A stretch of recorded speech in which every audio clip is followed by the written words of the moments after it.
প্রত্যেকটা press conference. 2009 থেকে 24শে জুলাই 2024 পর্যন্ত উনি অনেক, আমি মনে করি শখানেক হবে কিনা, উনি প্রেস কনফারেন্স করেছেন।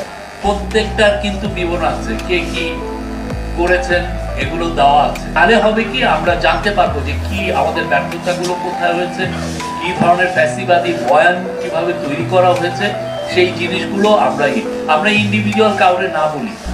1 জুলাই থেকে 5 আগস্ট পর্যন্ত যে জার্নালিজমটা হয়েছে, অনেকে যারা করেছে বা টিভিতে যেভাবে আমাদের স্টুডেন্টদেরকে, হিরোদেরকে তারা সন্ত্রাসী বলেছে, মিসক্রিয়েন্ট বলেছে, সেগুলো জানা উচিত।